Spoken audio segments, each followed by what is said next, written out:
Hey guys. Hey. You know what's funny though? I'm like, kind of friendly right now, but talking to a woman who she's also a model, and she said plus size, and she's like extremely fit, and I'm like, what the fuck is wrong with American exactly. society? And she's doing Well, like, you're what, 6'5"? I'm like 6'5", yeah. And we always talk about this. He lowers his height to the precise because he's 6'5.5", and he says 6'5". Why? Because it's too tall? Yes. So there's a line. Have you ever seen The Internship with Vince Vaughn and Owen Wilson? Yeah. So there's a scene when Will Ferrell, he makes a little cameo, and he's like, I'm handsome. He's talking to Vince Vaughn. He's like, I'm handsome tall. You're the kind of tall when you walk through an airport, people look at you funny. And I'm like, there's definitely a line, and I'm like, I'm gonna teeter below the line. So I think 6'5" is a safe. Well, you can get me at another half. I'll take you a half inch. Okay, you got it. I go way up. Right, exactly. But yeah, so do you exaggerate? Do you exaggerate on? Have you ever exaggerated on your profile? In what way? In an app. The height, yeah. So I'm 5'11", right, and I say 6 foot. Oh, you do? Yeah. You do round up. Yeah. I like to under promise, over deliver in different ways. That's what I'm talking about. That's what I'm talking about. Because I always say like I'm 5'10". I'm like I'm probably 5'9.5", but I say 5'10". I mean everything is 5'10". But always, women think that you're lying all the time. But I don't want. First of all, if you're lying on it, you're just going to come out whatever it is. Definitely. Yeah, of course. So you might as well just tell the truth. Yeah, we talk a lot about this because myself included, a lot of guys, like I don't have a lot of photos of myself. So I have like these like shitty like group photos and like stuff from like 3 or 4 years ago. And I want to be careful to not like try to trick anybody, but like I don't have photos. So it's like we always go out of our way to, he's been asking me for a headshot for the website for like a year. Oh yeah. And I finally got one recently. I still haven't sent it to you, but have a woman curate your profile as well. That's really important. That's one thing we do is like give women his profile, and it's like, this is what do you think? Yeah. We had that happen recently, but yeah, it's because a lot of guys, a little excited about this topic, but a lot of guys we talk to, like they say, I don't have any photos. Like we have friends that like don't make profiles because they just don't have photos. So why don't people don't have photos? I don't know, like because a lot of guys. I'm a photo taker. I like it. Yeah. I don't know. I mean, I think a lot of guys like that don't use social media actively, like they don't have a lot of photos. So that's probably more what it comes down to. So that's why they're probably not dating then. Yeah, probably. Yeah, that probably goes hand in hand. I would think so. So we spoke a lot of it before the show, and what you can share and what you can't share. Right. You were on Raya, right? Yes, I was on Raya. Right. Yeah. And now I'm still on Raya. Actually, it says just for friends because you can change you can change your thing, but because it's so hard. They said it's harder to get onto Raya than it is to get into Harvard. Oh, well, because I have a friend who's been waiting for a year and a half and can't get in. Yeah, so I wanted to ask you your experience with Raya, because that's one of the, I would say, complaints is that the pool's so small, right? Because it's so hard to get in. And if you said you were pretty new to it, a few months? I was January or February, yeah. Yeah, so I guess if you're on it for a little bit, you kind of start to see the same people, and it's all LA, New York industry people. It's like, all right, I've seen everyone, everyone knows me. What's your experience with Raya? Well, a lot of times when you as a regular app that if you match with someone, you'd have a conversation. What I've noticed on Raya was that you match with someone and I always am the man, so I say, how are you, this, that, and the other, and then there's no response. I'm like, well, then why did you match with me in the first place if you're not even trying to engage, or is it just because if I was on it to date. Mm-hmm. I'm on there to find someone or to settle down with someone. So why would you not use the tool? And then if we rematch and we like each other, why wouldn't you just like have a conversation? If it's not working, it's one thing, but it's like, so literally probably out of the bunch that I have, 50%, 60% don't even write you back. Yeah. It's crazy. Yeah. And I think, because I always say too, like, I think Instagram is still the best dating app. Like, it's not a dating app, but it is a dating app, right? Yes. If you're Chris and I hooked up through Instagram. Exactly. Yes, exactly. So it's like the easiest way to meet people. And if you have the blue check and you have the thing, you have a great profile, like that's the best dating app, like realistically. And I feel like some of these women especially have so many messages and have so many guys trying to go after them that it's like, if they get I don't even know how Raya works, but if they get a match or they get a message on Raya, it's like, it just falls into the pile with thousands of others. So it's probably tough to break through with some of them. Here's some advice for you young guys. Look, I am 55 years old. I am a grown-ass man. A young 55. A young 55. But when I was your age, you guys are, how old are you guys? 35 and 32. Okay. You're still on the cusp. You're still, you're grown men, but in this new generation, men try so hard. They're so aggressive and like that. If you just slow play stuff, just listen. Listen to what they have to say. We are report talkers, which means that, hey, did you see how many home runs did Aaron Judge hit last year? Oh, he's 60. Well, you know, because there was Roger Maris. Report. Weather. Women My are dad. report talkers. How are you feeling? How this, that, and the other. They don't want to hear how much money you have, what you do, where you've been, this, that, and the other. So another guy, if I said, yeah, I got a Lamborghini, this, that, and the other. Oh, yeah, really? I got this, that, and the other. We're just big dick contesting it. Yeah. Women want you to just listen. So what you do is you just say a question and you literally listen. Sit back and don't say shit. Because most men, 20s and the young men that I used to do myself, all they do is talk because they want to impress you. So they're trying to tell you all the stuff that they can do, and they're just trying to, aren't you impressed? Aren't you impressed? Yeah. And they're like, no, I don't want. He didn't listen to anything I had to say. You know, I just wanted to. And you say, so you know, what was it like growing up in Wisconsin? Oh well, oh wow, your brother's so and so. Just throw a question, listen, and add to it, and remember. And if you can remember, oh, your brother was there, right? Oh, he remember. Okay, I was dating this guy, and he was just like, he was really listening to me. Guys, don't listen. We don't listen. Yeah. If you just throw a question out there, let her say everything. I'm telling you, that's the wisdom of an older man to a younger. Well, you're engaged, right? Yeah, but I think you nailed it. So we had this woman Cassidy on, and she was talking to us about her dating experiences, and she said she hated guys in LA because on the date, they would just tell her about themselves and what they're doing and never even say, what are you doing? Or like, how are you? And she was like, it's crazy. All I ask is that you say, how are you? And then I'm like, oh, he's nice. Keep it simple. Because guys are so like, oh, she's hot. Let me impress her. And are so aggressive and getting dick pics. I just don't understand without having an interaction with them, sending you a picture. They don't want that unless they ask for it. Yeah. So I don't ever send. I'll send a picture of Dick Clark. You know what I'm saying? That's that. You know, but I always slow play things of like, you know, you got to get and don't come sexually. If you come sexually right off the bat, they're gonna get turned off. Yeah. Even though we're all trying to date and we're all trying to, you know, you see a beautiful woman, you want to, you know, be with her. Just let it happen. They will let you know. Women will let you know if they're interested. But it's so hard as a man not to be like, I gotta be aggressive. Pull back, relax. They're going to be there. And the more that you listen, dudes, just listen. Just listen. That's the second best advice you gave us today. The first before the show, the first advice was to bring a bag of chocolates everywhere and to give everybody a piece of chocolate because you walked into the studio and you gave me a chocolate and I felt so loved. And it was nice. It did make the day. People, it's really the what I've learned. I always say this, in my old age, whatever. It's the simple things, really simple things. Just being nice to someone. If you are on customer service, you're on a phone call. You know, if you have to get something done, write down their name as soon as hi, I'm you know, Jonah. Oh, hey Jonah, how are you? People just want to be heard and seen. Yeah. You know what's funny about that? I do that, but like they don't expect it. So I'll say, hi, Jonah, how are you? And there'll be like an 8-second pause. And like, oh, you want me to actually answer that question? Yeah, exactly. And they're like, oh, yeah, I'm doing good. Thanks. How's your day? Yeah. What's going on? You know, did you have a nice holidays? Oh, okay. Yeah. So I'm having this problem. They're so much more willing to help you just because you're humanizing them because they hear shit all day from people. You didn't do this. I'm like, it's not me. I'm just a customer service rep. So that's one of the biggest things.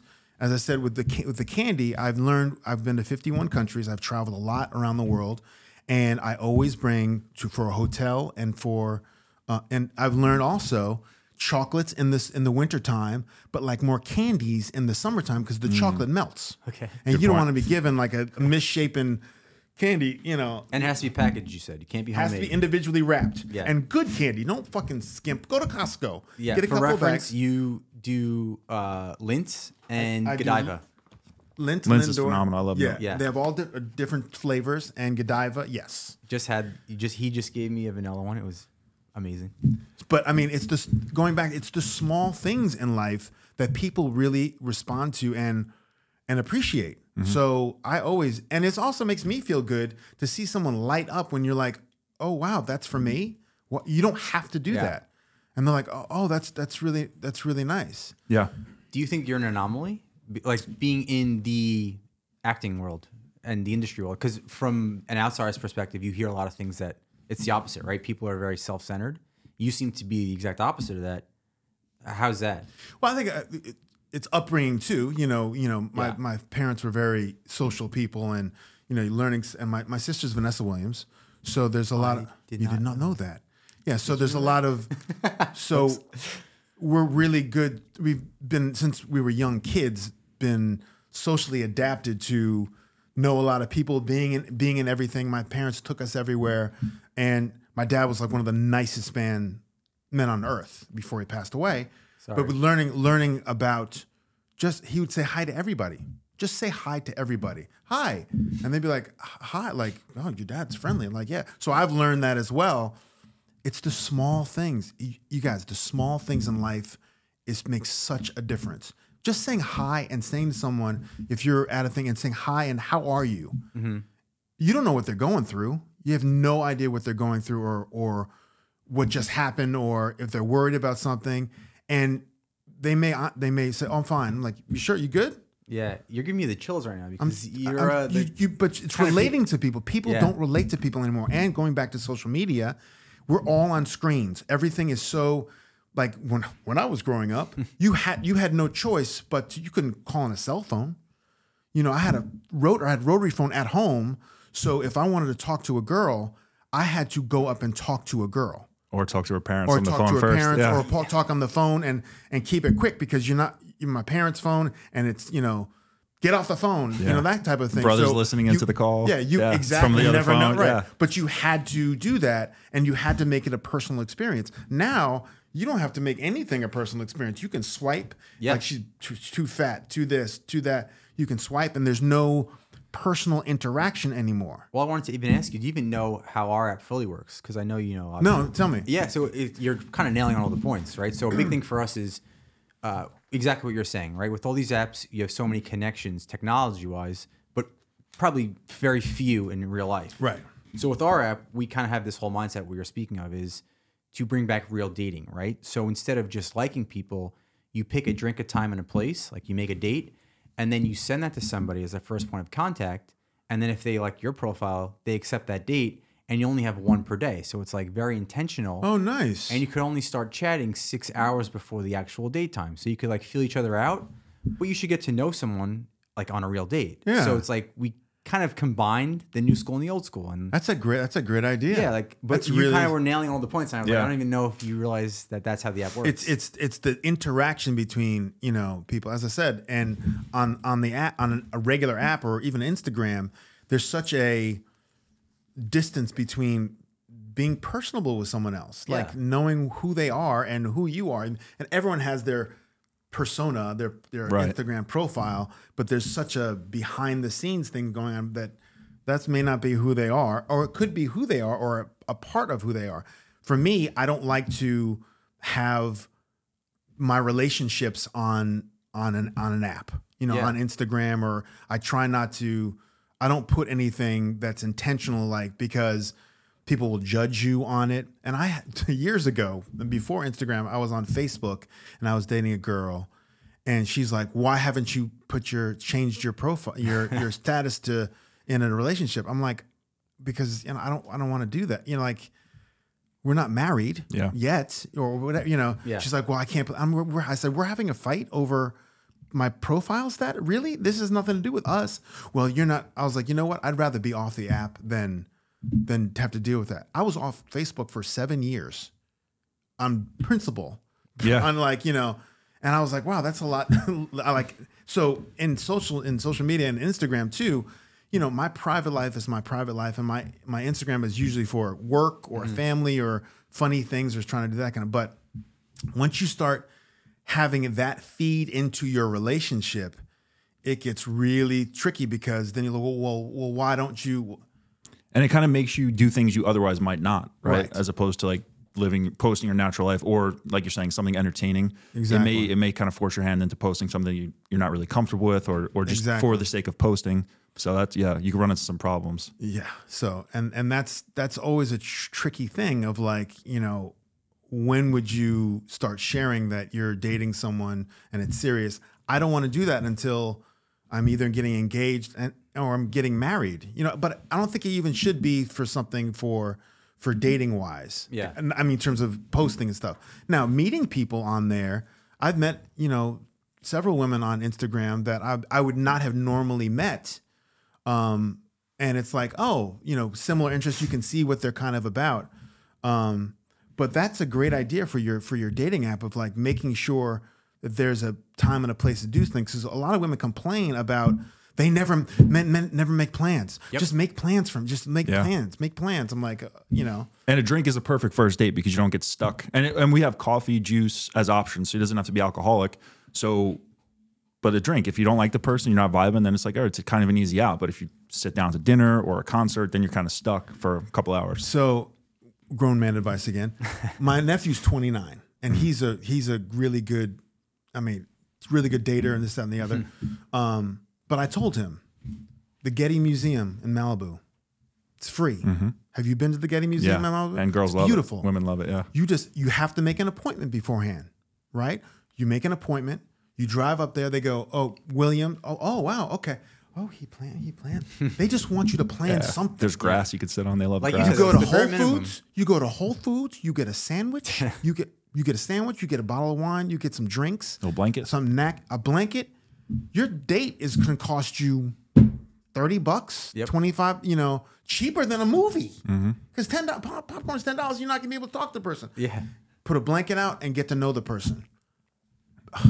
That's a great thing. LACMA.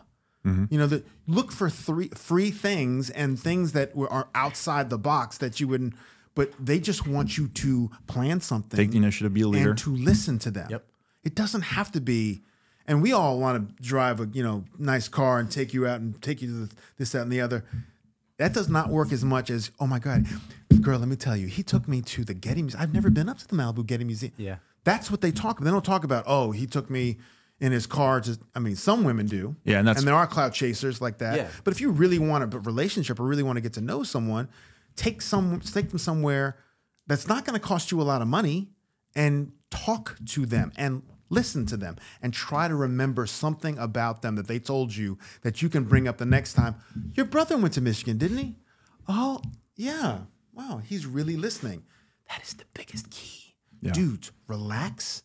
Don't be so aggressive and just listen. And that's why I think that scene in 40-Year-Old Virgin is so funny. Do you remember when they send Steve Carell into the store to talk to the girl for the first time, and he just keeps asking her questions? Yeah. And she Gets so I mean, it's such turned an on. exaggerated version, but it's so she gets so turned on and just asking the most ridiculous questions. Right. Doesn't know how to communicate otherwise, but exactly what we're saying. There's a point to that, and it really does work if you listen. And he's not even listening really, but it's a funny example. But I think what you're saying is spot on. And I think without getting too graphic, from stuff I've heard from a lot of women, I think we've talked to people about it, is men in general, young men will like rush during sex, right? There's very little to no foreplay. Women complain about jackhammering when it comes to fingering or straight up sex. So there's parallels to be drawn between like conversations and just taking things slow and feeling it out as opposed to just 100 miles an hour. And also, even if you literally... if the world was like, oh, she wants someone, I want to sleep with you. Like, if you literally like, you know what, let's get to know each other. Men don't do that. That's like Costanza. You'll get, I'm telling you, the slow play of taking your time, and they'll want you. You don't have to worry about, well, when is does he not want me? I think you're a beautiful woman, something, but you know what? Let's just, you're drunk right now. I would love to, whatever, but let me get you home and this and that. He didn't even take advantage of it. I don't know how it is with the younger girls because there's some aggressive. These women are aggressive. These young women are really, really aggressive. So from at least from my generation, if you're just slow play it, just relax. Dudes are so aggressive and so like, I gotta get to the. They will let them come to you, and that's the more that I've noticed as I've gotten older is that you don't have to do anything. Yeah. If you're trying so hard, that's like if you go into an audition. If you go into an audition, hi, yeah, I'm ready. I can't wait to do the, oh yeah, okay, great. Thank you very much. I really appreciate it. Thank you for having me out here. Yeah. And then they go, oh, okay, that was great. But if you have someone come in, you guys ready to work? Okay, this and the other. Oh, you want adjustment? Okay, thank you. And you leave. They're like, oh, okay, well, we're working together. It's not like, but you know that feeling of when someone's like this and you're like, needy energy and needy energy is the worst energy. So just relax. I mean, let them come to you. If you match with them, they're attracted to you with something. Just let it play out. I like to at least have a dialogue going between, and don't mention anything sexual. Okay. And also when I'm liking someone's on Instagram, when I used to like someone, if you just like their booty pics or this, that, and the other, like something that they're interested in, or if you need to drop a little, I used to drop a little hint like, oh, who's this like, and he's not, liking. You do one or two, don't go too far back. One or two things that are not necessarily sexy or they're trying to be this and they're, boom, boom, and then just sit back and wait. I dated this woman years ago. She was one of the most beautiful women. She's a model. She did Eddie Murphy. She was a beautiful, beautiful woman. But I would like one or two things. I liked something and I didn't say anything. And I sat back and I waited. Then I liked something else, like a week later, like something. So they're like, who's this person? Who's this person like, oh, he's kind of cute. Like again. And then, hey. Playing chess over here. Hey, I was like, oh, hey, no, I just want to let you know that, I'm with the same agency and just you're a lovely lady. Not like you're hot. You're fucking smoking hot. I want to fuck this shit. Just, you're lovely. You're nice. You have a nice smile. Something about you is really, really just being nice. Just doing whatever the dudes are doing that's not working. Just be the opposite and just here and there. Yeah. And just slow play. Slow play. I did that recently. It was all model pics, and there was one dog pic from like 3 months ago. I liked the dog pic, and that was it. Left it alone. What kind of dog do you have? Yeah. Oh, no, he's talking about a dog. Yeah. And dogs to most women are children, so. Right. And they know they're hot. Yeah, right? they don't Women know they're hot. You don't have to remind them they're hot. They know you're attracted to them. So what else can you, and also taking it back on you, it was like, well, what else do you have? Yeah. We always say that from a dating perspective and also business. The saying I always say is attract, don't chase, right? Exactly. So you have to build yourself up to be someone desirable and someone that women want, and then don't give off that needy energy and just let them. You gotta have some sort of. You can't completely do nothing because then you gotta show some intent. Right. But yeah, it's a balance between being an attractive guy and then not being needy and chasing them. Right. Yeah. I have two friends. One of them has a long-term girlfriend, and the other one is a single guy in LA. But you have the Discover page on Instagram. Yeah. So, obviously, if you're a guy, you have a few models in there, a few sexy pics. And I never like them because, obviously I'm engaged. But I'll open them up. And there's two friends of mine that like every single solitary one. Doesn't matter who the person is, you can't where in the world they are. No. And it's creepy. To that point, I'm like, first of all, you're both creepy. But one of you is in a long-term relationship. Like, what the hell are you guys doing over there? Now, I don't know about the good kudos for you for not liking a pic. Never. Oh, wow. Good for you. I mean, just because I can like a car or something like that, it's almost the same. It's an appreciation for what it is. I mean, if you can't deny the woman is a beautiful woman. Like, I just don't want to deal with the stress of getting in trouble. Yeah, you just don't have to, huh? I don't want to deal with the stress of getting in trouble just in case. It's like, why did you like that picture? Yeah, but if that's what I'm talking about. If she's looking at why you're liking it, you got to be look. I say from the beginning, I'm like, look, that's no reflection on our relationship at all. And I know women are like, as long as you can try to make them feel as comfortable as possible, I'm about you. You are the woman that I want. Yes, there's this and the other, but that doesn't mean. And just it's a young I think it's a younger generational thing too, that people are so intent on, like, what is everyone else doing it? Who are they following? What are they doing? You should like some male model photos tut. Keep the balance so that way she calls you out, be like, nah, just appreciate fine art. Are you bi now? Yeah. Is that what you're? Are you bi? Exactly. Remember, they used to have. You could see what you liked. I missed that page. That was fun as hell to stalk like that. It was the old. I don't know if it was an explore page, but it was the old like news feed, whatever it was. Yeah, but that was it like would show you that was the what they days. liked, and you could go and say, "Oh, you like this, that, and the like." So and so is now following this person. Well, someone on Instagram probably got in trouble. Yeah, and their wife was like, "You got to remove that." With a quickness. God. Yeah. But liking, that's good for you, because I do like, I can be dating someone and, in a committed relationship, but I can like something else. It doesn't mean it's no reflection. And especially social media is not a reflection of your relationship. It shouldn't be too. It should not be a reflection of your relationship. The relationship should be between the two of you and not have outside influences. Well, I see that you like so-and-so. So I was like, that has nothing to do with you. You're right. Or us. Yeah. I think it takes two very emotionally mature people who are self-aware and do work on themselves. And you can't have people that are just haphazardly living their lives with chaos, and because then it's always going to end up like that. But like, you need to have two people that really have their shit together. So now, with the whole social media thing, do you see a big difference dating inside the industry versus outside the industry? I don't usually date inside the industry, really. Purposefully or just by chance? Kind of purposely. I mean, I'm on Raya, Yeah. But and as I said, there's all these. I thought I was gonna knock it over. There's all of these. The cat-like reflexes too. So I'm on Raya. So there's I like different women that are that have so. I mean, on Riot as well. There's a lot of models that are just models that are just hot. Mm-hmm. I get that there's something to be said for that. But there's a lot of business women on there and a lot of women who own their own things and do their own stuff and world travelers that want someone to have someone pay attention to that, not just that they just so happen to be hot. Mm-hmm. So, but a lot of the younger ones that I used to like, I would never get a response back at all. Like, but then why would you connect with me on there if they're, Yeah. So I got a question. So it's going to be like a full circle thing, right? So I think something I've been realizing recently is the importance of having women friends. Right? Oh. And because, number one, you get comfortable on women. Number two, you get inside a woman's head and see how they think. And I didn't have women friends for a long time because I think I was living that like immature guy lifestyle, right?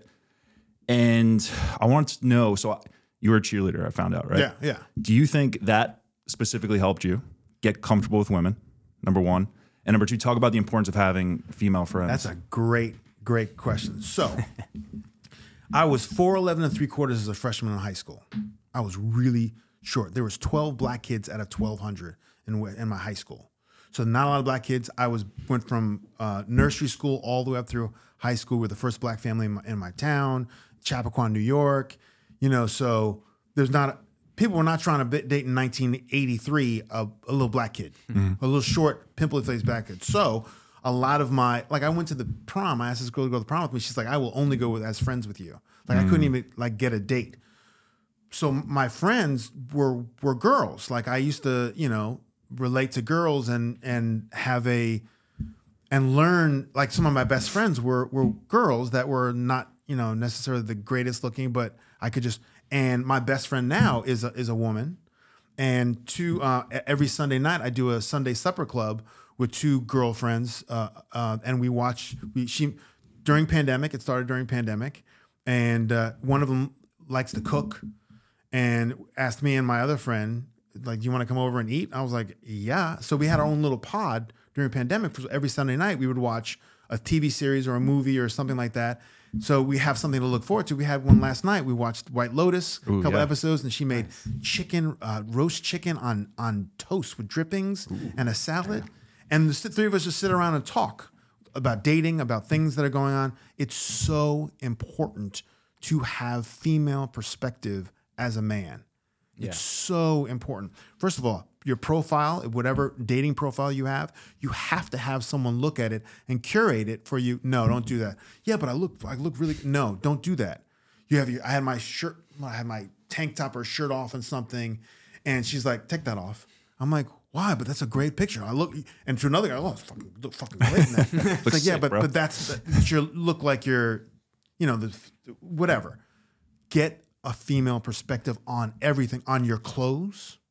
Even if you think something looks good, a woman's eye has on clothes, on a woman's perspective is so invaluable. Now, as a cheerleader, I was still like, it helped to have female friends, But that I only did cheerleading because I was going to go to all the games. I went to Georgetown. So I was going to go to all the games anyway, and I had the best seats in the house, and I got to put my hand on a woman's ass and smile about it, and she would let me on TV, like, throwing them up, like, yeah. I was always jealous of you guys, to be honest. Exactly. I'm going to be yelling and screaming as it is anyway. Yeah. So I might as well, And there was a Division III All-American football player who was a cheerleader.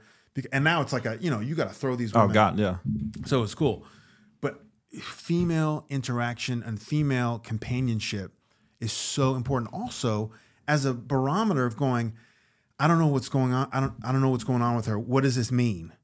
Because as men, we're like, women are not, as I said, report talkers. So if you say, if I say, well, I really like this. I really like this ring, but this, or I really like this, but we're not paying attention to stuff. So, and we are very literal. If I say I'm going to come pick you up at so and so, well, I don't. Is that they're so kind of nebulous? Meaning, if I don't understand, what does she mean by?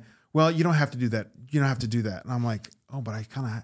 You can ask them like, what does that mean? Oh, she definitely is, thinking this. Yeah. And also a perfect example is like we're in a group, and a woman walks by or something, and there's a female friend. Oh my God, did you see how she fucking? She's such a bitch. Like. She seemed, hi, how you guys doing? Yeah, good to see you. Okay, see you later. Oh, I see what you. I'm like, we don't get subtlety at all. So I got in trouble the other day because I'm too solution based. So something happened, and I said, "Oh, well, do this." And she said, "You're always so solution based." I said, "Oh, I'm just trying to help." She said, "Just listen, don't help." And I'm like, okay. She's at least telling you. It's like, okay. And they don't want solutions. They want you to talk it out themselves. Right. And it's so hard for us not to be like, there's a great short. If you can find a short on YouTube, it's called there's something on my mind. And she's talking, and she's talking to her boyfriend. She's like, I just have this pain, and it really hurts me, and I don't know what's going on. And he turns around, and she has a nail sticking out of her head, and he's going, well, you do have a nail. So, well, you're not listening to me. And I get my sweater snagged and stuff. He's like, well, there's a nail. You're not listening. I mean, it's a great example. We'll try to edit that in. Yeah, it's a great little short. Just that I don't know if it's ever going to stop. Yeah. Well, you do have a nail in your head. It is not about the nail. Are you sure? Because, I'll bet if we got that out of there... Stop trying to fix it. No, I'm not trying to fix it. I'm just pointing out that maybe the nail is causing... You always do this. You always try to fix things when what I really need is for you to just listen. Yeah, see, I don't think that is what you need. I think what you need is to get the nail See, out. you're not even listening now. They just want you to listen. Mm-hmm. Okay, fine. I will listen. Fine. And to shut up. Yeah. They don't want a solution. They don't. Unless they say, can you fix this? Just let them talk. But we're so like, it's such an easy, why don't you just do it? You can't. I'm glad she told you, but it's so hard to fight against our natural guy inclination. It was like, but I said this. I said I was going to come get you. Well, do you want, I was like, I said, that means I'm going to come get you. Like what? Well, are you really? Do you really want to? Yeah. Yes, I said I'm coming. I don't understand why you can't take things literal sometimes. Yeah. Yeah, and I think to that point, like understanding women better, I've evolved emotionally from her. Prior to her, I was an idiot. I had no idea. I was just solution based, and like you said, I have no idea what you're talking about. She taught me how you have to be emotionally intelligent, just understand a woman, and it's been good, but it's still difficult. Yeah, it's really difficult. Yeah. Go ahead.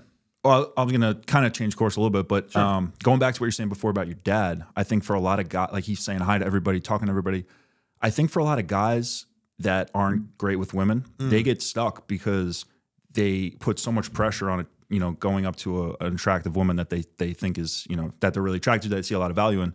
Whereas if you just talk to everybody because it's who you are and it's, you want to make everyone feel good, and talking to an attractive woman should, in theory, kind of be the same thing. It's just another person you're talking to, and you don't come off as needy. You don't come off as like you said in the audition. Don't use a line. Right, lines. Yeah, you'll go up with a good vibe, and she'll feel the good energy, as opposed to, like you said before with the audition example, going up to her being like, "Hi, how you doing?" And it's like really fucking creepy. Just talk to everybody.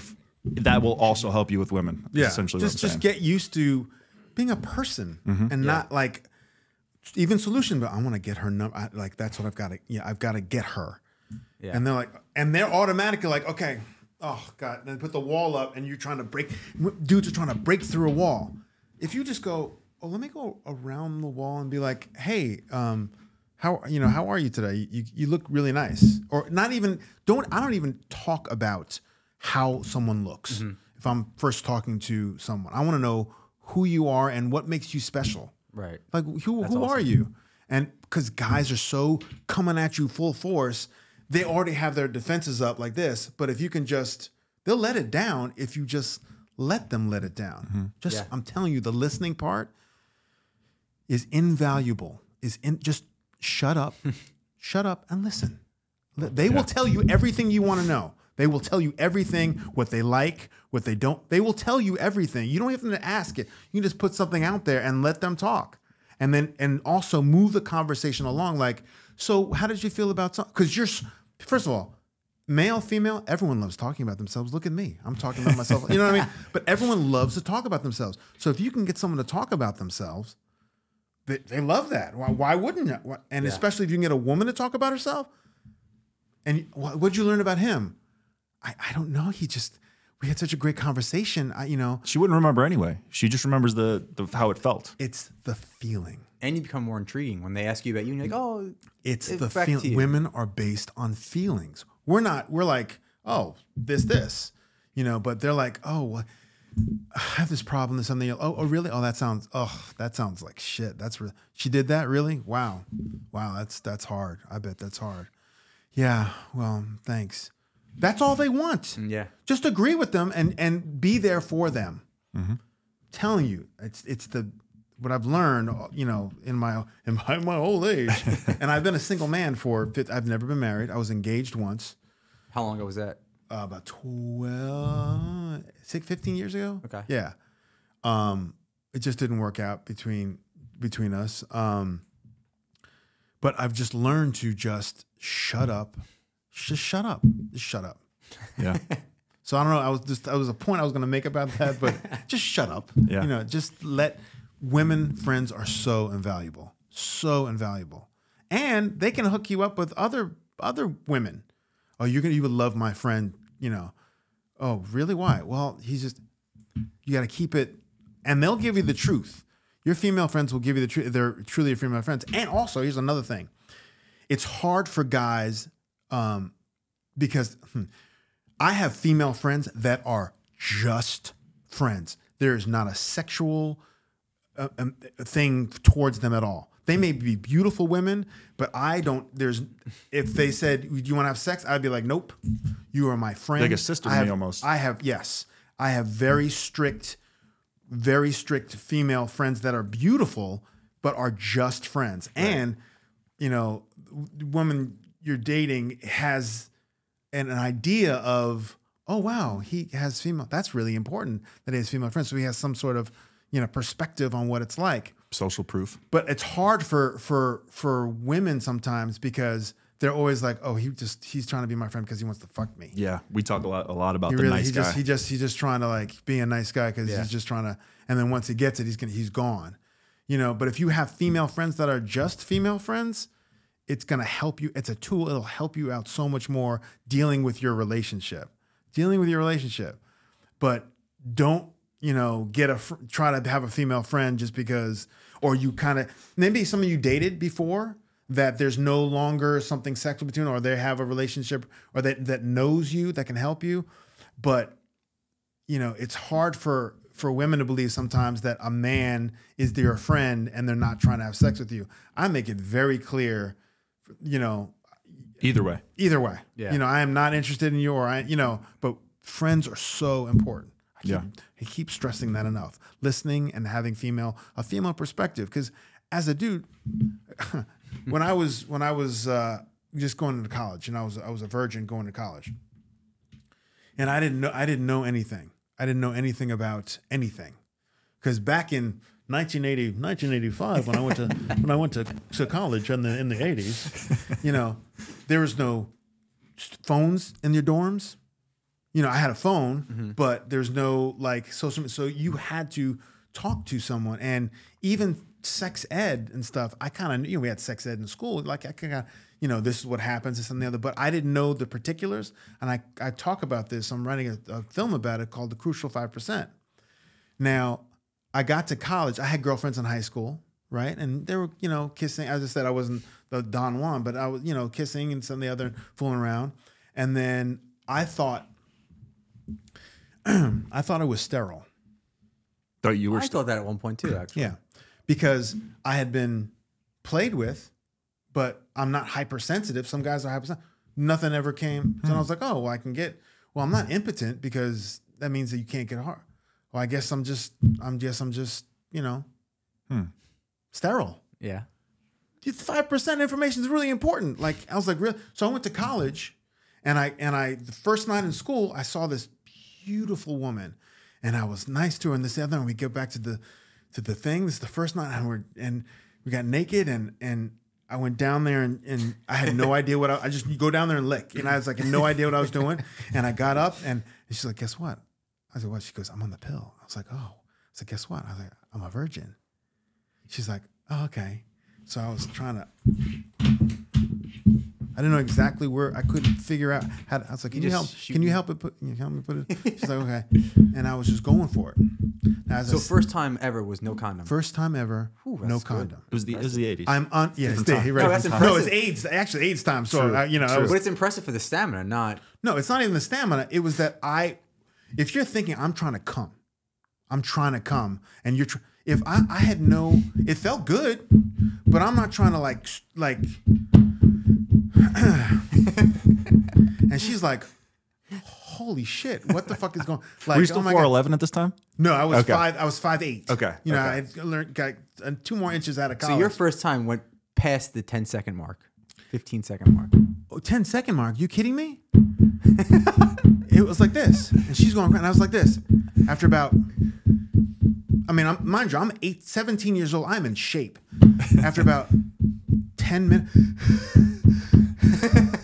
4 or 5, in like a 5-minute mile, like hyper, pull out, fully erect.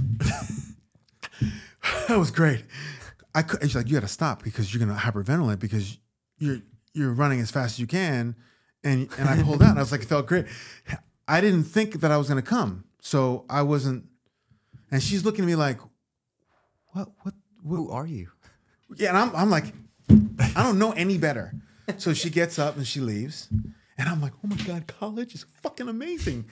I writing a letter to my friend back in the 80s. Oh my God. Yeah, I just had sex in the most, open the door. She goes, yeah, I forgot my earrings. I was like, oh, okay. Because grabs her earrings. She goes, I'm like, she goes, you're cute, Chris. Real cute. I was like, oh, okay. I'm cute too. Like literally taking not taking the social cues. Next day, I was like, oh my God, as a man, did I do well?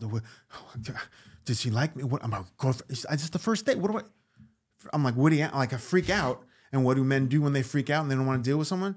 They avoid. Right. They avoid. Now, we didn't have social media or you couldn't location apps or cell phones. So if you wanted to avoid, you could avoid. So 2 days go by and we're having classes and I see her in the elevator. She's like, are you mad at me? No, I just didn't know how to ask her to have sex again. I had no idea. Are you going dancing? We're going to go dancing tonight. So we go dancing and she looks great, right? She's dancing. We're dancing. We have fun. I'm like, I'm tired. So I'm going to go back. I said, everyone, go back up. She goes, you want me to come with you? And I'm like, oh my God, this is like easier than I thought. But I was saying to myself, dude, you just played 3 hours of intramural basketball. You remember how tiring sex was? Do you remember how exhausted you were 2 nights ago having sex? That's a lot of work. And I said to her, if you want to, I'll get my purse. I was like, oh, what? Oh, this is, why? How did I? Not knowing. And then I this time, the second time, she goes, take my roommate's books to her. So I take her, we're in her room. Like we were in the back room, my room. Now we're in her on the main line. I bring the books and I go back in. She's naked on the bed. She goes, take your clothes off. And this is me from high school. So like, I waited to give my virginity away because I thought it was going to be something special. And Oprah says you should be with a black woman. So I'm going to save myself. I was offered by by Jody in high school, and she was nice, but she's a nice Jewish girl. But I wanted to stay with her a black girl, and now I have it, and I'm feeling like a piece. Climb up on top of her. I'm gonna do the same thing, right? That's what we know. If we know something works, you keep nothing. And then I climbed up, and I'm like, why can't I figure out where? Can you help me put it in? Now, this time we're on the main line, and the bed is bang, bang, bang against the wall. And people coming, this is the third day of school, mind you.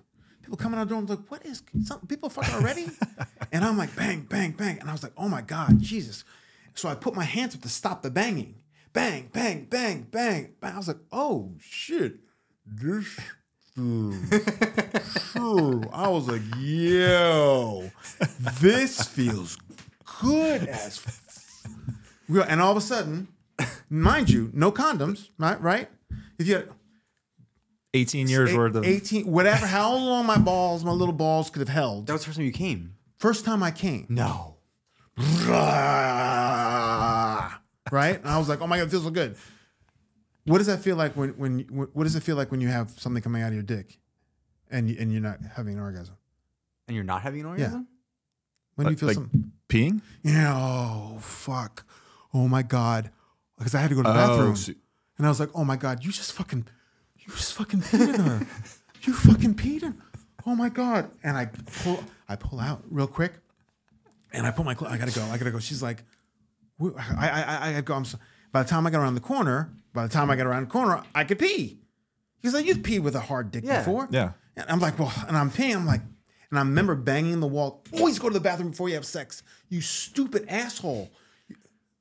You're an idiot. Not getting it. And she's like, what is up with this dude, right? My friend goes, hey man, what's going on with you? I was like, I fucking peed in her. He's like, what do you mean? I was like, I peed in her. He's like, you can't pee in someone. I was like, you don't, never mind, man. You don't, I know what I did. I don't Never mind, virgin. You don't get it. You don't get it, bro. Exactly. So I see her, like the next day, she's talking to some girls, and I'm looking at her like, please don't embarrass me. Please, don't, like looking at her like, don't say anything, right? And she's like, I won't, right? And I was like, okay. So, whew, like I got away with not being Chris Piss for my college career. Right? Chris Piss.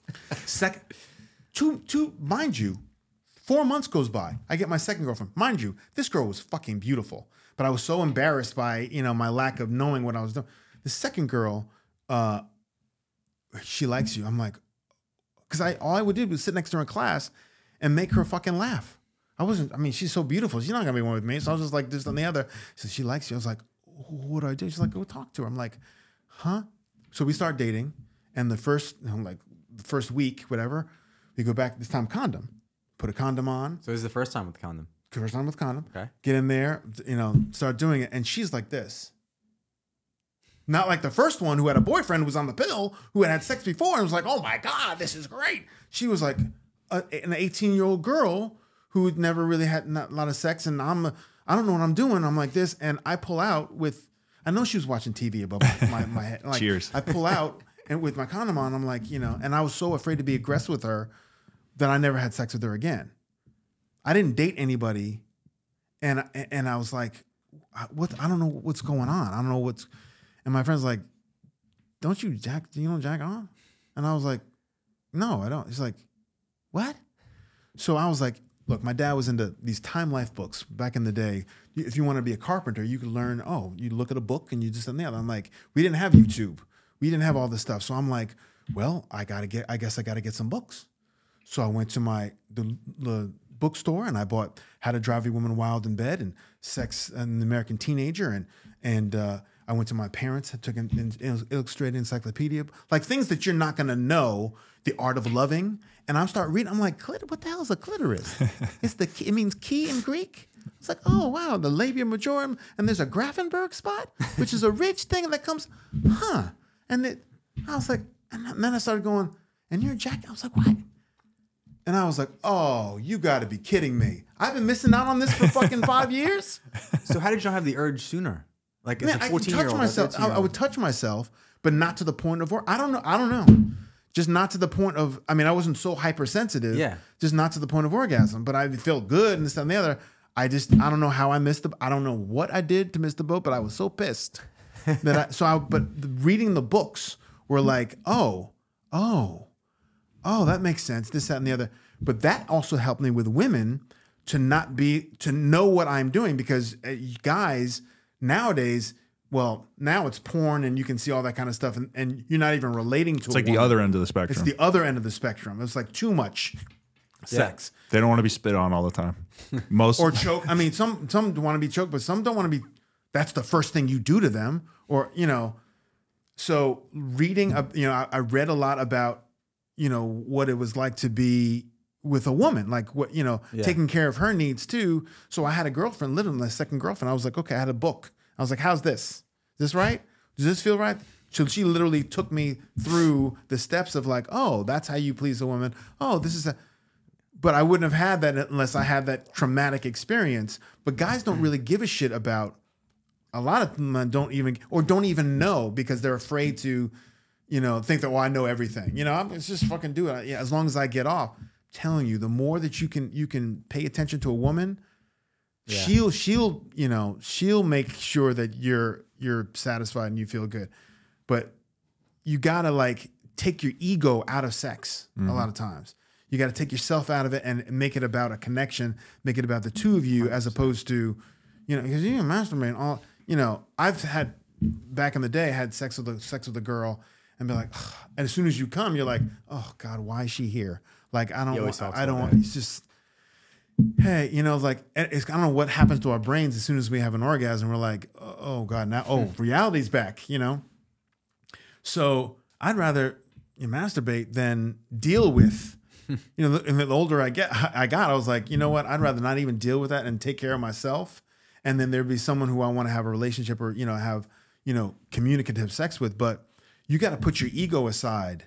You can't do that. Every woman is different. You can't drive a Toyota the way you drive a Lamborghini. You're both driving. Mm-hmm. It's maybe both stick shift, but they're different cars. So you have to take a woman as an individual. I'm talking a lot, but you have to take a woman as an individual and put your ego aside when it comes to pleasing another woman, and you will get taken care of. Men always worry about if I don't do it now, like, just relax. Yeah. You will be taken care of if you're paying attention to, and not even the sexual parts of it, putting your hand in their back, kissing them, not even kissing them, that's even sexual, but just like, touching them, PDA or not, and stuff. Not even it doesn't have to be PDA, but you could be watching a movie and not trying to like, put your, you can just like touch them in a way, and not be, because guys are like, they're just waiting for you to be like, okay, he's gonna whip his dick out. He's gonna whip his dick out and try to be like, here, I was dating a woman. She's like, yeah, this guy was like, he just whipped it out, and he's like, are we gonna do this? And I was like, I can't. But I was like, wow, you really did that, huh? That is really messed up. Yeah. I'm just listening to her. Yeah. And then she's like, yeah, well, so, if you just don't do what guys are doing, just listen. Just listen. Yeah. And connect with, and don't make it all sexual. The sexual, you'll get to that point eventually. And I know that you mean this, but for people out there that might be taking it literally, like, I think you need to genuinely listen, right? Make sure people understand that, like, genuinely listen, genuinely care about what she has to say. What'd you say? Yeah. So like, but some people are like, oh, I'll just wait for her to stop talking. But no, it's like, you have to actually listen. And like you said, not give feedback unless that's what she wants, but just support and actually hear what she's saying. And honestly, even if it's hard to listen to some women talk sometime for a length of look, we have male brains are like, okay, get to the point, right? But if you can take one thing out of there, just one or two things out of there, that the key points or something that's key, and then throw it back to them. So your brother did that? Oh, okay. Yeah. They can keep going, but they just want to be heard. And they don't want to, as I said, solutions or anything, or to say, they just want to be heard. So just listen.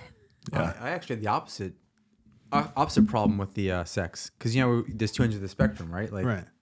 With the porn age, you grow up as a 14-year-old watching porn, right? Exactly. So you're like, oh, this is sex. So then when you're 16, 17, you start to do it. And for me, I was like, very bad. And I was like, shit, I would rather avoid this because I can't do what they do on the porn, and I'm probably terrible, and I would get really insecure, right? And I'm like, all right, like you said, I'd take care of myself. Let me really avoid this. And it took a long time to actually get pretty comfortable. I would say like well into my 20s, where because I never had to talk with my dad or anything. Yeah, my dad said, "You need to know anything?" I was like, no. He's like, all right. Yeah. Because so it's not a comfortable conversation. I think porn ruined it for people my age, where you thought sex was a certain way, right? And you realize you have to talk, you have to communicate, you have to have a connection. Connection's huge. There's so many times when I would, now looking back, been in bed with somebody, and it was terrible, right? And I thought, oh, I'm terrible at sex. But then you think, oh, I didn't even actually like them. I was just trying to have sex to say I had sex, and you think you're impotent or something. And then you meet someone you have a connection with, and you're like, oh, wait, kissing you? I have like a hard on? This is sick. Like, this is awesome. Exactly. You know? Yeah. There's a connection. And also, like, that the porn age, too, like, it's, oh my God. I was like, if that's not what you're feeling, don't do that. Don't.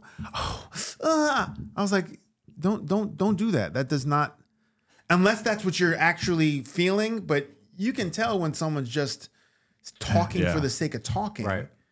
And not just, and also communication during sex, for me at least, being able to have, talk directly to them, I'm doing this to, do you like, all that kind of stuff. It doesn't have to be, okay, now here's a thing that when I was younger, this is when I was more immature. So I would see what I can get them to say. I'd be like, let me make this as a game. I was my early 30s or late 20s. No, mid 20s. And I said to my boys, I said, okay, give me 3 words. I'll get her to say them. He's like, I want some of that chair. I'm like, really, dude? All right, fine. Someone said leprechaun. I was like, I see you. Okay. And someone said Paul Robeson. Do you know who Paul Robeson is? Paul Robeson he's a black man. The high school is named after him in Brooklyn. It was a black man who was like not all American. He was an opera singer. He was an athlete. He did everything. He's like a big person in African American history. Paul Robeson. I'm like, okay, all right. So I had the voice recorder, and we're having sex. I'm like, whose is this? She's like, it's yours. I was like, yeah, okay, good. And the rest like, you want to fuck you on the chair? Fuck you on the chair? Yeah, fuck you on the chair. Ding. You know what I mean? And I'm like, who's your lucky leprechaun? Who's your lucky leprechaun? She goes, you're my lucky leprechaun. Ding. And I'm like, oh my, how am I going to get this? Like, yeah, so this flash means. Call me Paul Robeson. What? Call me Paul Robeson. You're Paul Robeson. You're Paul Robeson. I was like, okay. Really bad. Christmas time, I'm like, I'm going to give you guys a bonus. I was like, whose pussy is this? Who's this? She's like, it's your pussy. I was like, no, it's not. It's the Grinch's. The Grinch stole this pussy. The Grinch stole this pussy. That's fucking awesome.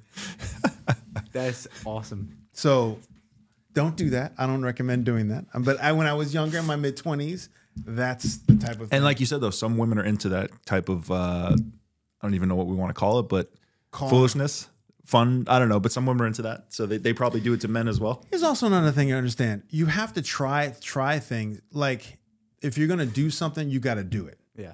Like the first time that you spank a woman's ass, you can't hit it.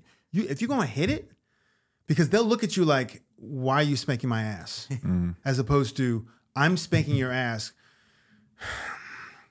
If you're going to do it, you got to do it. Yeah.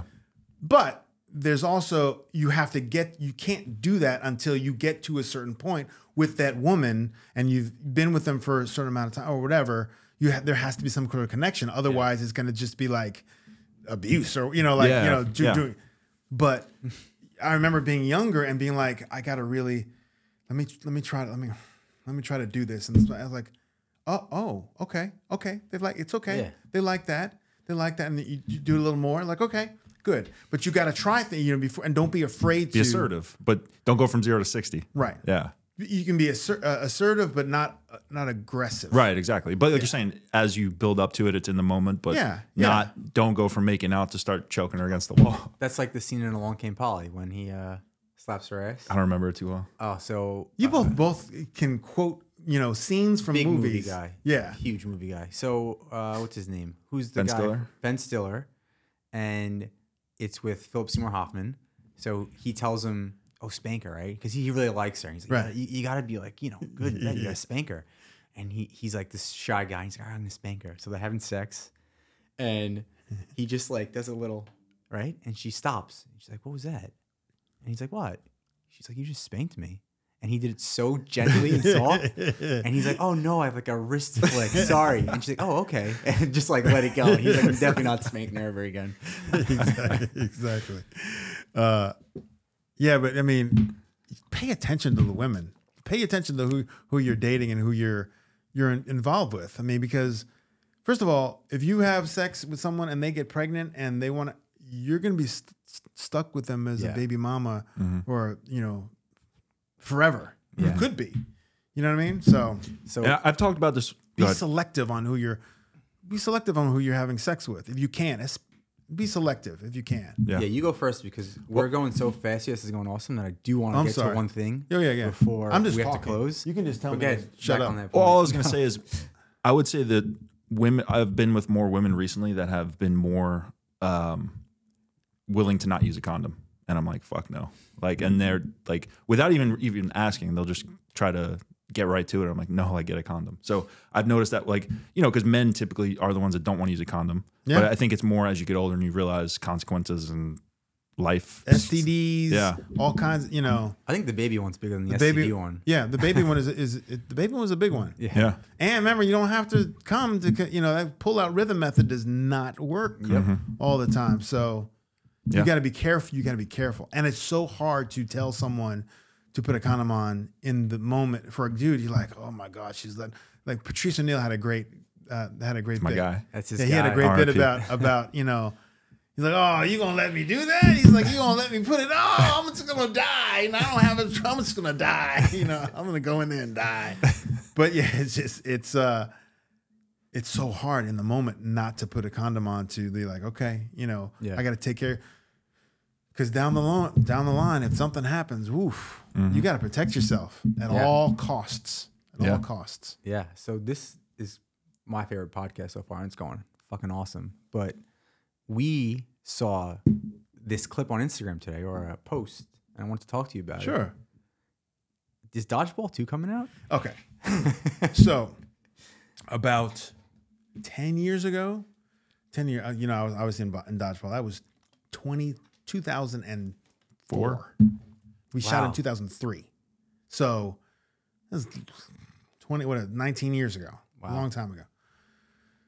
About 10 years ago, I was at an event with Ben and Stuart, who was the producer at the time. He's like, we're doing Dodgeball 2 for next summer. And I was like, am I in it? He's like, we'll see or whatever. So I was like, okay. I was like, great. So I was waiting for it and nothing happened. And I was like, well, I thought we were going to do. So you have to let it go. And then about 5 years ago, I was doing Silicon Valley. I was on Silicon Valley. And one of the producers and writers in Silicon Valley is like, hey, Chris, I wrote Dodgeball 2. And I was like, you did? He's like, yeah. And I was so upset because they passed on it. They're like, no, they don't want to do it. And I was like, oh. He's like, I was really bummed about it because he's a really great writer. And he's like, Clay Tarver. And he's like, oh yeah, they didn't make it. And I was like, fuck, that'd have been so perfect, And then nothing happened from that. And then Justin Long had Vince on a podcast and was like, I've got a great idea for it. And that kind of like, and they made Zoolander 2 instead. Yeah. Instead of Dodgeball 2, made Zoolander 2 instead. So this latest iteration, I'm not giving it any credence until someone says, hey, Chris, would you like to? And the reason how I got Dodgeball is because I did Curb Your Enthusiasm. Oh, so Curb was before Dodgeball. Curb was before Dodgeball. Curb was in early 2003. So it's funny. So I'm a big movie guy, and Dodgeball is probably in the top 5, right? Me and my brothers only talking movie quotes. Dodgeball is one of them. And that's how I first knew about you. But I only started watching Curb as I became an adult. And Curb is my favorite show. And you watch all the seasons. So I reference you and Curb post Dodgeball, but that's interesting. Oh, interesting. Yeah, it's interesting. Yeah, it was before. And the reason why I got Dodgeball is because they did a reading for the script of Dodgeball.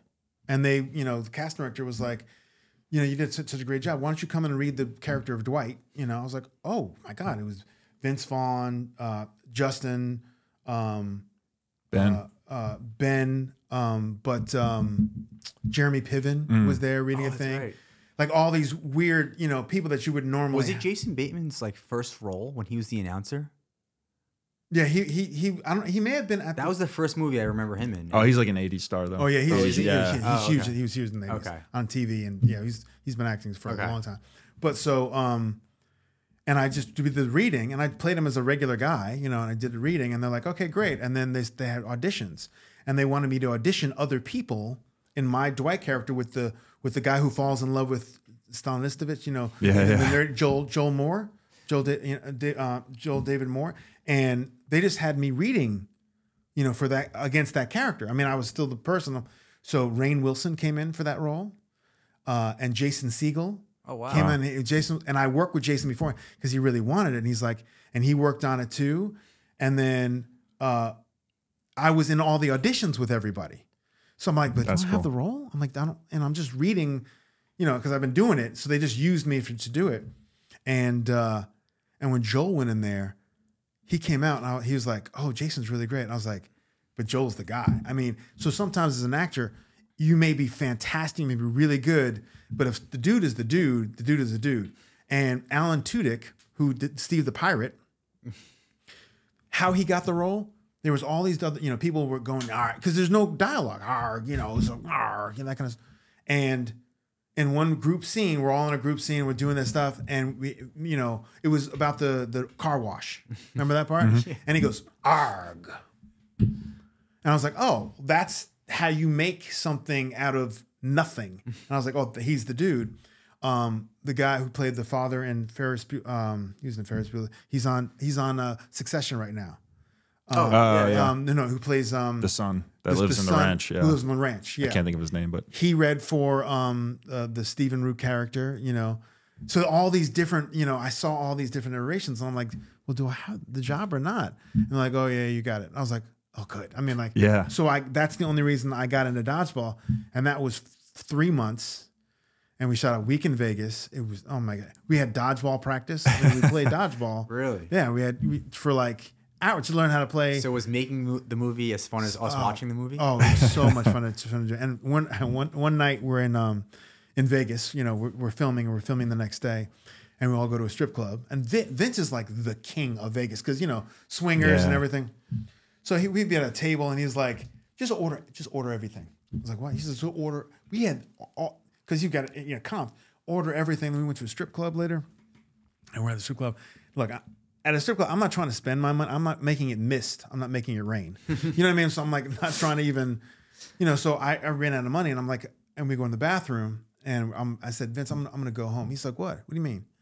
I said, no. I mean, we got to work in the morning, and you know, I don't want to spend anymore. He's like, he takes $300, and he goes, you go out there and you make me proud. You go right out there right now. I was like, I can't go out there right now. And I was like, okay. So that was a nice little Vince Vaughn moment from that. But it was so much fun to do. Yeah. I mean, just, you know, playing dodgeball and throwing stuff, and that's awesome. And having the dodgeball cheerleaders in the back, that was nice too. That was nice. So how do you compare dodgeball versus Curb? Because Curb, Vince Vaughn and Larry David are two of my favorites, but so different, obviously. Right. I would never be able to get on Curb now because they would have a real rapper doing it. Dude, that audition story is incredible though. The way you played it, and like you said with Larry, you got to push and pull a little bit and kind of because you know so he makes final say, Larry, on everything. Well, Ghostface Killer, Mike Epps, Sticky Fingers, all the I don't know Snoop. Oh, I thought you might have said okay, but they all went in for the role. But you had to know what the sensibility of Curb was, and I used to do a sketch comedy show where I played a Master P character. Like I can do different things. You know, I could play if I need to play something like that. You know what I'm saying? I can do what I need to do. And the casting director knew I could do that, and I was Jeff Garland, his wife. Oh wow! So that's how I got the audition. And the only audition is basically you're at your engagement party, and then you're getting the jacket back or whatever. So everything has to come on my own. So when I left my house, I'm like, I got to be as hard as Chris can be. You know what I'm saying? Like I'm from Westchester, but if I need to fuck you up, you know what I'm saying? So I had, you know. I had brown contacts in. I had fangs in, and I rolled out of my house like that. You know, I was like, I want to see what people would say viscerally. You know what I'm saying? I know what visceral means, motherfucker. You know what I'm saying? I could say it to you. And so I went to before the audition to another office, and the girl was sitting there. I was like, yeah, I'm here for Curb Your Enthusiasm, something like that. She's like, yeah, it's down the hall. I was like, it's working. Because if I went in like as Chris, she would not have that reaction. She was like, I was like, oh, okay, sorry. So I went into the audition, and I was just like, I said, yeah, your name is Larry, David, you had 2 first names. I like that motherfucker, yeah. He's like, where'd you get that? He's like, my dad. I was like, oh, that's cool. So I automatically, if I had gone in like Chris, let me show you what I want to do, I had to go in there like I call myself the Wolf Man. I had a wolf tattoo. Some dumb shit like, you know, WOLFF, you know, they call him the wolf. So I went in there like that. I said, yeah. And that's when I said, you know, you my N word, because I don't even like to say it now. But and he was like, so taken aback by it. He was like how, and that's the comedy of the push and pull of knowing, is he going to kill me or is he my friend? Or is he? I think he's my friend, but is he going to kill me? Like, I don't know. And because Larry is always in control. Larry's always the one who's like, you know, he's always in control. But if you can make Larry out of control, and I had such an amazing time like working with him, and it was. So how is he in real life? Because Hannah, my fiance, she didn't know what Curb was, and I put it on for her, and she's like, I hate this misogynistic show. This guy's such a misogynist. And I'm like, well, he's actually like very liberal, but how is he in real life? So one night we're filming in Malibu. And then the Lakers playoff game was on, and it was kind of cold. And Larry's like, anybody want to go watch the game down at the bar? And I was like, Jeff's like, no. And I was like, shall I go? You know. And mind you, I had to be like crazy eyes the whole time. Look, when we're on set, and he has to react to that. But after a while, now I'm just Chris. Yeah, I'll go with you. And I had Snoop Dogg had a clothing line called Snoop 213. So Larry had a jacket, a Snoop, you know, because it was cold, and I had, you know, whatever. And he goes, and we're getting into his Prius to go down the thing. And he goes, should I wear this jacket? Like, I shouldn't wear this jacket, should I? I was like, no, it's cold. You should wear.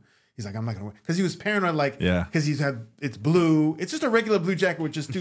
He's like, is it too gangster? And I'm like, just wear the jacket, Larry. In Malibu too. So we drove down, and I'm not trying to fanboy or whatever, but I'm just like. And it was the 3rd season, so it wasn't like a humongous hit. Mm-hmm. And we watched the Lakers game, and I'd be like, he's like, you like basketball? I was like, yep, like it. So he was really cool, really nice guy. And then we went back up and finished the scene, or did the scenes. And at the end of the last scene when I said, give me my motherfucking jacket, you know, there's only 3 scenes in the whole thing. Like, give me my motherfucking jacket back. And at the end, I was to Cheryl, and I said, you fine, right? You know that? And my visceral reaction was, she was like, you know, you don't know. I was like, shut the fuck up, bitch. That's how Crazy Eyes would say it. Yeah. And they're like, Chris, can you just not be so Crazy Eyes? Let's calm it down a little bit. So then I did that. And at the end, Larry came down and hugged me. And they're like, no, Larry doesn't hug anybody. I'm like, God. Like, oh my God, you did such a great job. He's like, you know, you did a great job. You know, I could have done it. But I was like, I'm sure you could have done it, Larry. But he's always been very supportive of me in terms of in interviews and stuff. He's been really wonderful. So yeah, he's great to me. Tell Hannah. Yeah, tell Hannah. Yeah, have to. She's great. Well, we want to be respectful of your time, and I think we blew way past an hour. Is there anything you want to plug before you go? I know you're writing a screenplay, but I'm coming down the road. on CSI Vegas in about 3 weeks, I think. Oh, nice. Okay. 2 weeks. Just a guest star playing a pickleball guy who's it's hot, right? Pickleball's hot right now. Yeah, accused of killing his wife. So I'll be in that the 12th episode. I'm not sure what. Okay. Is, but yeah, just keeping things going. Awesome. Cool, man. Love it. Dude, thank you so much. My this has favorite been awesome. podcast, by the way. Thanks. Sorry, for having me. everybody else.